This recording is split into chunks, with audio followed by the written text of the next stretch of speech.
পবিত্র কালামুল্লাহ শরীফ থেকে তাফসীর পেশ করার জন্য অনুরোধ করছি আমাদের এলাকার সন্তান আল্লামা হযরত মাওলানা দিদার আহমদ নুমানী সাহেবকে পবিত্র কালামুল্লাহ শরীফ থেকে তাফসীর পেশ করার জন্য অনুরোধ করছি। السلام عليكم ورحمة الله وبركاته.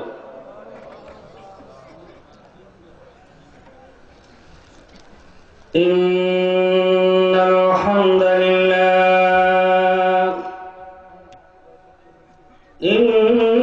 الحمد لله نحمده ونستعينه ونستغفره ونؤمن به ونتوكل عليه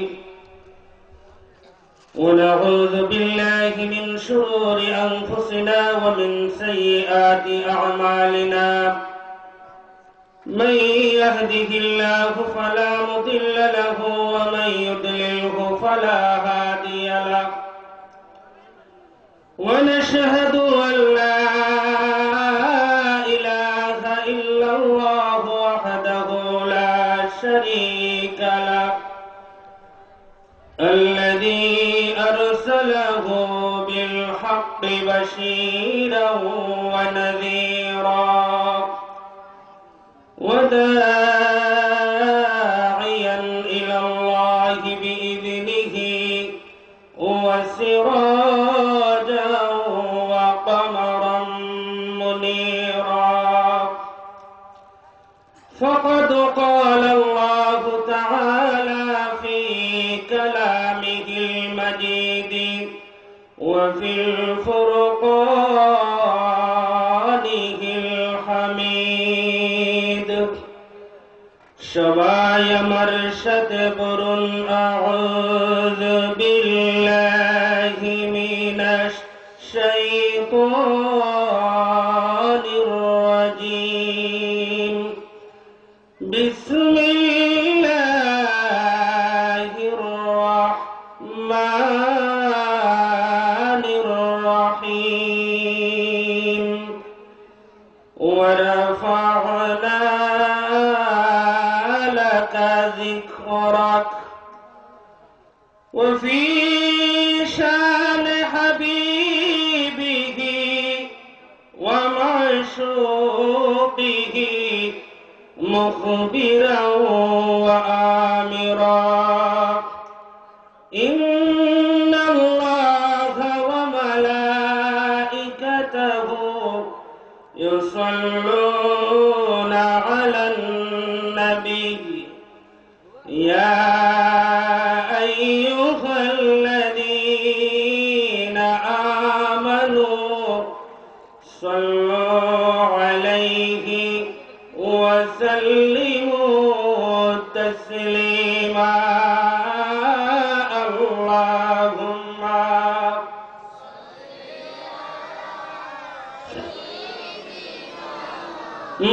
مولانا محمد وعلى آله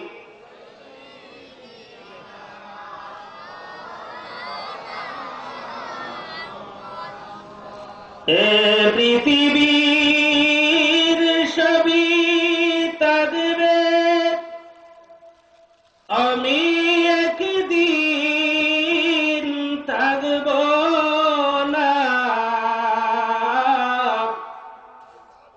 সবাই আমায় ভুলে যাবে নবী আপনি মোদের ভুলেন না আল্লাহুম্মা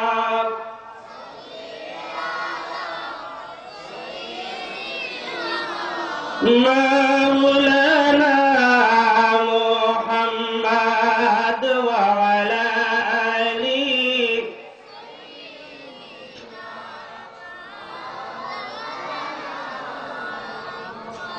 রোজ হাসরের কঠিন দিনে ইমাম মুহইয়ুস সুন্নাহ মুজাদ্দিদে জামান আয়নায়ে জামালে আহমদী জুরদাতুল আরিফিন বিশ্বনবী মুহাম্মদুর রাসূলুল্লাহ সাল্লাল্লাহু আলাইহি ওয়াসাল্লামের বংশধর সৈয়দ ডক্টর মোহাম্মদ এনায়েতুল্লাহ আব্বাসী মাদ্দাদিল্লাহুল আলিয়া, আজকের মাহফিলের বিশেষ অতিথি, বিশিষ্ট ইসলামী চিন্তাবিদ,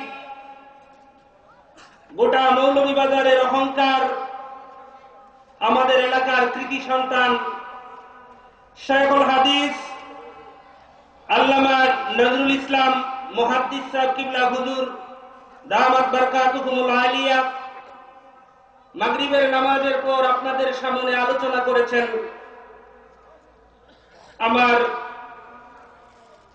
বুখারী শরীফের উস্তাদ মুহতারাম আল্লামা মুজিবুর রহমান মুহাদ্দিস কিবলা হুজুর সহ সম্মানিত উলামায়ে কেরাম, মুরব্বিয়ান এজাম, যুবক ভাইরা, আমি সর্বপ্রথম একবার আপনাদের খিদমতে সালাম দিয়েছি। আপনারা যেমন এই এলাকার মানুষ, আমিও এই এলাকারই মানুষ। হয়তোবা আপনারা অনুমান করেছিলেন সালাতুল ইশার জামাতের পর দূরবর্তী কোনো মেহমান আপনাদের সামনে উপস্থাপন করা হবে, কিন্তু আপনাদের ভাগ্য খারাপ, দেয়া হলো আপনাদেরই এক ভাই অথবা ভাতিজা। আপনাদের প্রথম অবস্থায় আমি যেইভাবে আপনাদের সালাম দিয়েছিলাম, সালামের জবাবের কন্ডিশনে আমি বুঝেছি আপনারা সবাই মনে হয় আমার উপরে বেজার হয়ে বসে আছেন। কি ব্যাপার, আপনারা বেজার হয়ে গেছেন? আমি এখানের জন্য বক্তা নয়, এটা এই গ্রাম আমার পূর্বপুরুষের জন্মস্থান। যদিও আমার বাড়ি খাটারাই, কিন্তু আমার পূর্বপুরুষের জন্মস্থান এই গ্রাম। সে হিসাবে এখানে যারা আপনারা বসে আছেন, কারো ভাই অথবা কারো ভাতিজা, ওয়াজ করলেই আমি এখানে বক্তা হয়ে যাব এমন কোন কথা নয়। আপনাদের দোয়ার বরকতে আল্লাহ মোটামুটি সারা বাংলাদেশ ঘোরার একটা সুযোগ করে দিয়েছেন। গত বছর আপনাদের সামনে আমি সাক্ষাৎ করতে পারি নাই। পরের দিন আমার মাহফিল ছিল চিটাগাং হাজি কলোনি, সৌদিয়া গাড়ির টিকিট করা ছিল, যার কারণে আপনাদের এখানে আর সময় দেওয়া সম্ভব হয় নাই। তথাপিও যদি আপনারা রাগ করেন তো আমি অনুরোধ করব, রাগ যদি আপনারা করেন তাহলে পঞ্চমপুরের মুহাদ্দিস সাহেব কিবলা হুজুর আপনাদের সামনে দেয়া হবে। আর রাগ যদি না করেন তাহলে 20-30 মিনিট কথা বললে কি আপনারা রাগ করবেন? আওয়াজ দিয়ে বলেন, রাগ করবেন? যদি রাগ না করে থাকেন আমি আপনাদের খিদমতে আবারও সালাম দেই, সুন্দর করে জবাব দিবেন। আসসালামু আলাইকুম ওয়া রাহমাতুল্লাহি ওয়া বারাকাতুহু। আশেপাশে যারা ঘোরাফেরা করতেছেন, ভাবতেছেন যে আমাদের এই এলাকার ছেলে, আমরা কেন যাব? বয়সে আমাদের অনেক ছোট, কিন্তু উনি উপরে উঠে বসে আছে আর আমরা নিচে বসবো, একটা প্র্যাকটিসের ব্যাপার আছে না? এই চিন্তা থেকে যদি বাহিরে ঘোরাফেরা করেন, আমি আপনাদেরকে অনুরোধ করব, বেশিক্ষণ আমি আপনাদের কষ্ট দেব না। খঞ্চনপুরের মুহাদ্দিস সাহেব হুজুর হয়তোবা এই গ্রামের ভিতরে চলে আসছেন, কিছু সময়ের ভিতরে আসবেন। উনি আসার আগ পর্যন্ত আমি আপনাদের নিয়ে কথা বলবো। সবাই বলি ইনশাআল্লাহ। হাজিরিন, আসুন আলোচনা শুরু করার পূর্বেই মহান বারগায়ে ইলাহির দরবারে সবাই বুলন্দ আওয়াজে কালিমাতুশ শুকুর আদায় করি, যেই মহান পরওয়ারদিগারে আলম তার হাবিবের বংশধরের আগমনের আজকের এই মাহফিলে আপনাকে আমাকে আসার এবং বসার তৌফিক দিলেন, সেজন্য আপনারা খুশি না বেজার? আওয়াজ দিয়ে বলেন, খুশি না বেজার? পৃথিবীতে কোনো কিছু দলিল ছাড়া প্রমাণ হয় না। আপনারা কি বলেন, প্রমাণ হয়? আমি এখানে কথা বলতেছি, আপনারা যদি কেউ এখান থেকে বলেন যে এই কাটারাই ভাই একটা কাজ করেন, যেখানে বসে ওয়াজ শুনতেছি ওই জায়গাটা আমার নামে রেজিস্ট্রি করে দিন, আমি কি দিতে পারবো? কথা বলেন, পারবো? কারণ এটাই আমার দলিল নাই, খতিয়ান নাই, ওটা আমার জায়গা না। সবকিছুতেই দলিল লাগে। আপনারা যে খুশি সেটার একটা প্রমাণ হয়। পৃথিবীতে সবকিছু মাপার মতো যন্ত্র বিজ্ঞান আবিষ্কার করেছে। যদি আপনার জ্বর হয়, কাটারাই বাজার অথবা গুড়ারাই বাজার কোন ডিসপেন্সারিতে যান, ডাক্তার সাহেবকে বলেন আমার একটু যেমন শরীর গরম লাগতেছে, একটু দেখেন তো জ্বর আসছে কিনা। উনি কলমের মতো একটা আপনাকে দিয়ে বলে এদিক দিয়ে চাপ দিয়ে দইরা রাখেন। কথা বলেন, ঠিক না ঠিক? চাপ দিয়ে দইরা রাখলেন, কিছুক্ষণ পরে এইভাবে তাকাই যায়, আরে চাচা আপনার তো 103 ডিগ্রি হয়ে গেছে। জ্বর মাপারও একটা যন্ত্র। আমরা সিলেটের মানুষ, সারা বাংলাদেশে সবচাইতে বেশি ভূমিকম্পের ঝুঁকির মধ্যে আমাদের বসবাস। রাত গভীরে যদি ভূমিকম্প হয়, ওই ভূমিকম্প মাপার মতো একটা যন্ত্র আছে, বিজ্ঞান আবিষ্কার করেছে, সেটার নাম হলো রিক্টার স্কেল। এটা দিয়ে মেপে দেয়। রাতের গভীরে আপনি আমি ঘুমিয়ে ভূমিকম্পের খবর বলতে পারি না, পরের দিন জাতীয় পত্রিকা যখন বের করলেন, হেডলাইনে দেখলেন সিলেটে 6.7 মাত্রার ভূমিকম্পে সিলেট তছনছ। আছে না নাই? মাপার যন্ত্র নাই, আছে। কিন্তু আজ পর্যন্ত পৃথিবীর সায়েন্স মানুষের খুশির পরিমাণের কোন যন্ত্র আবিষ্কার করতে পারেনি। আপনাদের দোয়ার বরকতে আমরা যারা প্রতিদিন এইভাবে কথা বলে অভ্যস্ত, আমাদের কাছে আপনাদের খুশির বারোমিটারের পাওয়ার উপরে না নিচে সেটা বোঝার মতো একটা অভিজ্ঞতা আছে। সেই অভিজ্ঞতা হলো, মানুষ যত বেশি খুশি হবে তার গলার আওয়াজ তত বড় হবে। কথা বলেন ঠিক না বেঠিক? সত্যিকার অর্থেই যদি আমরা খুশি হই, আসুন মহান বারগায়ে ইলাহির দরবারে সবাই বুলন্দ আওয়াজে কালিমাতুশ শুকুর আদায় করি। সবাই বলি আলহামদুলিল্লাহ। হাজিরিন, যে যেইভাবে বসে আছি, আলোচনা শোনার আগে আমাদের নিয়তটা একটু ঠিক করা দরকার। আপনাদের আমি কিছু দিতে পারি আর না পারি, আপনারা ঘর থেকে বের হয়েছেন, মাহফিল পর্যন্ত পৌঁছে গেছেন, প্রতিটা কদমে আল্লাহ নিঃসন্দেহে আপনার আমার নামায় আমলে সওয়াব লিখে দিয়েছেন। আপনি এখানে বসে আছেন, কোরআন হাদিস আমি দিতে পারি আর নাই পারি, অন্ততপক্ষে যতটা শ্বাস শরীর থেকে ছাড়বেন আবার বাহির থেকে ঢোকাবেন। ফকি আবুল্লাহ সামারকান্দি তামবিহুল গাফিলিন নামক কিতাবের মধ্যে লিখেন, বান্দা যখন কোরআন হাদিস শিকার নিয়তে ঘর থেকে বের হয়, তার প্রত্যেকটা শ্বাসে প্রশ্বাসে আল্লাহ সুবহানাহু ওয়া তাআলা 10টা করে নেকি দিতে থাকেন। কয়টা? 10টা। কোরআন হাদিস কিছু পাওয়া যাক আর নাই যাক, অন্ততপক্ষে নেকির অ্যাকাউন্ট বাড়ি হবে। কথা বলেন ঠিক না বেঠিক? হাজিরিন, নিয়ত করে যদি সামান্য একটা কাজ করা যায়, নিয়ত করে যদি সামান্য একটু নিয়ত সহি করে ঘর থেকে বের হওয়া যায়, একটা মুহূর্তে আল্লাহ তাআলা একজন সাধারণ মানুষকে বিশ্ববিখ্যাত একজন ওলি বানিয়ে দিতে পারেন। সুবহানাল্লাহ বলেন। গালিবান একটা ঘটনা আপনাদের শোনাই।